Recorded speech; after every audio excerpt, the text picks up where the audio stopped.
bersama saya Berfli Restaswanoto, mahasiswa semester 2 Prodi S1 Teknologi Pendidikan kelas B Universitas Negeri Yogyakarta.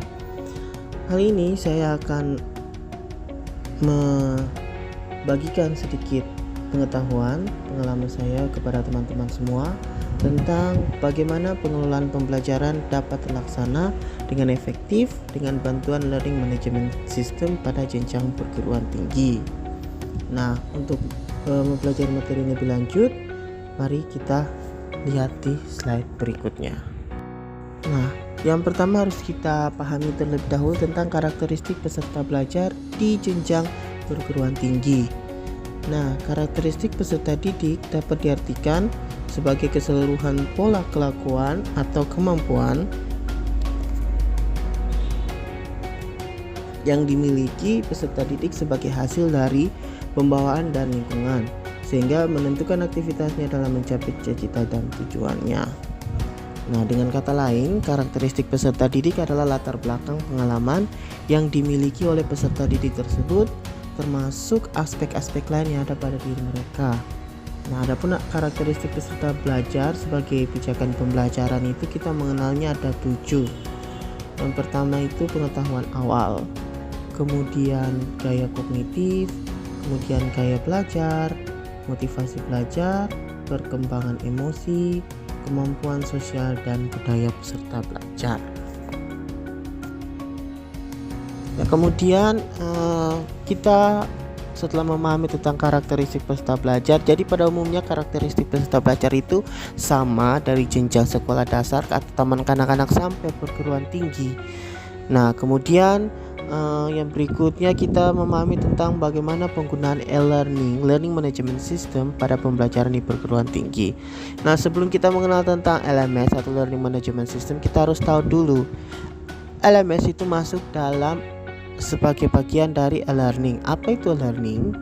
Menurut J. Anderson tahun 2003, e-learning itu adalah model pembelajaran berbasis perangkat elektronik komputer, LAN, WAN atau internet maupun media elektronik lainnya.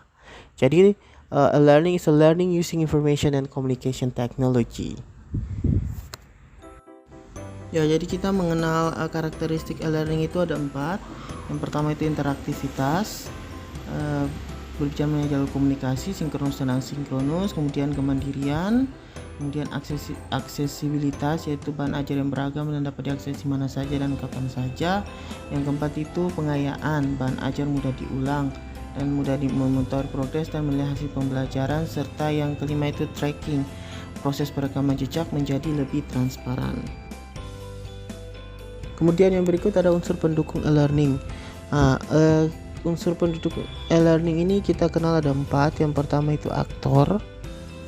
Aktor dalam hal ini adalah peserta didik dengan kemandiriannya, kemudian pendidik dan administrator. Peserta didik sebagai bagian dari e-learning system itu dapat belajar di mana saja dan kemudian kategori fitur Learning Management System untuk pendidikan tinggi. Ya, untuk pendidikan tinggi kategorinya itu ada 4 kalau tidak salah. Yang pertama itu mengirim konten, mengevaluasi kursus dan instruktur, mengevaluasi siswa, membuat diskusi kelas, dan membuat instruksi berbasis komputer. Kemudian penggunaan Learning Management System pada pembelajaran di perguruan tinggi. Siaan menjelaskan bahwa pembelajaran elektronik memiliki 3 fungsi utama, yaitu fungsi suplemen yang sifatnya pilihan atau opsional, fungsi pelengkap, komplement, dan fungsi pengganti pada kegiatan pembelajaran di dalam kelas.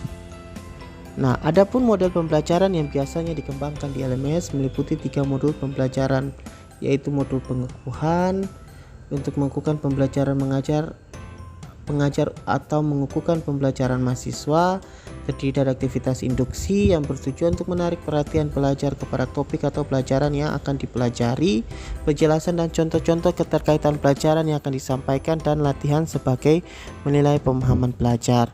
Kemudian modul pengulangan yang bertujuan untuk mengulang materi pembelajaran bagi mahasiswa yang kurang paham dan perlu mengulangi lagi aktivitas ini, meliputi penjelasan serta langkah-langkah terperinci untuk menyelesaikan masalah pelajaran, pendekatan pencarian yang mudah dan yang memerlukan pelajaran eksperimen dengan parameter tertentu, dan sistem pemberi umpan balik dan aplikasi untuk menyelesaikan permasalahan. Yang terakhir adalah modul pengayaan, adalah modul yang bertujuan untuk memperkaya wawasan mahasiswa terhadap materi pembelajaran yang relevan berdasarkan hasil survei. Konsep materi pembelajaran berbasis komputer menurut Halimah Badios, Zaman, dan Munir dikembangkan berdasarkan teori kognitif dan teori pembelajaran yang dinyatakan dalam teori-teori, yaitu adaptive learning theory, kemudian preferred modality theory, dan cognitive flexibility theory. Nah, kemudian efektivitas pengelolaan pembelajaran menggunakan LMS. Nah, pembelajaran efektif sendiri adalah suatu pembelajaran yang memungkinkan siswa atau peserta didik untuk belajar keterampilan fisik, ilmu pengetahuan, dan sikap, juga membuat siswa senang. Nah, pembelajaran efektif menumbuhkan peserta belajar sesuatu yang bermanfaat seperti fakta, keterampilan, nilai, dan konsep, serta bagaimana hidup serasi dengan sesama atau sesuatu hasil belajar yang diinginkan. Kebutuhan dan harapan masyarakat akan mutu pelayanan pendidikan yang baik menjadi faktor pemicu utama inovasi manajemen pendidikan. Kemudian efektivitas pengelolaan pembelajaran menggunakan LMS. Beberapa penelitian mengungkapkan bahwa ada 7 indikator pembelajaran dikatakan efektif, yaitu pertama, pengorganisasian materi yang baik. Nah, kalau dalam LMS ini sangat kita lihat bahwa pengorganisasian materi itu cukup teratur, cukup terorganisir, dan sangat mengikuti alur karena sudah didesain sedemikian rupa sehingga dalam memposting, pendidik dalam memposting materi akan berurutan. Kemudian komunikasi yang efektif. Nah, kita tahu bahwa pembelajaran untuk tingkat mahasiswa adalah pembelajaran orang dewasa, bukan lagi pedagogi melainkan andragogi, bahkan sudah hampir menuju ke hedagogi. Jadi pembelajarannya sudah lebih mandiri dan lebih dewasa. Kemudian penguasaan dan antusiasme terhadap materi pelajaran. Yang materi mata kuliah diposting dan diberikan kepada siswa atau peserta belajar untuk mempelajari secara mandiri. Sikap positif terhadap peserta didik. Jadi dalam pembelajaran ini menggunakan LMS ini juga ada komunikasi ya, walaupun komunikasinya tidak secara langsung, tetapi sesi diskusi, sesi komunikasi antara mahasiswa dengan dosen itu pasti terjadi di dalam satu room. Kemudian pemberian nilai yang adil, karena penilaiannya secara elektronik yang dinilai melalui sistem, maka ketika skornya dimasukkan maka nilai otomatis muncul, dan pendidik secara objektif dapat menilai mahasiswa dari tugas-tugas maupun ujian yang diberikan karena semuanya sudah dibuat secara online. Kemudian keluasan dalam pendekatan pembelajaran. Nah, kita tahu bahwa pembelajaran untuk tingkat mahasiswa itu menggunakan teori belajar konstruktivistik, yaitu mahasiswa mengkonstruksi sendiri pengetahuan yang didapatinya, kemudian mempelajarinya dan mengambilnya sebagai pengetahuan untuk dirinya sendiri. Kemudian hasil belajar peserta didik yang baik.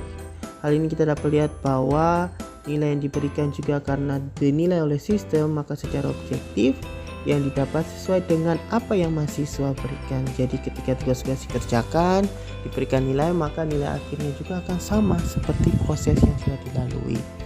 Nah, sedangkan Regelut mengungkapkan indikator pembelajaran efektif yaitu kecermatan penguasaan, kecepatan untuk kerja, dan tingkat alih belajar serta tingkat retensi. Untuk kecermatan penguasaan dapat difokuskan pada peserta didik maupun pengajar. Berdasarkan pandangan di atas, maka dapat disimpulkan bahwa LMS yang dalam aplikasinya pada pengelolaan pembelajaran untuk peserta belajar jenjang perguruan tinggi sangatlah efektif untuk digunakan. Mengapa? Karena LMS melatih mahasiswa untuk belajar secara mandiri sesuai dengan karakteristik teori belajar yang diterapkan untuk jenjang perguruan tinggi, yaitu teori konstruktivistik yang umumnya digunakan untuk pembelajaran jenjang perguruan tinggi. Juga mengingat untuk tingkatan mahasiswa menggunakan pembelajaran orang dewasa sehingga kemandirian mahasiswa itu lebih diperlukan.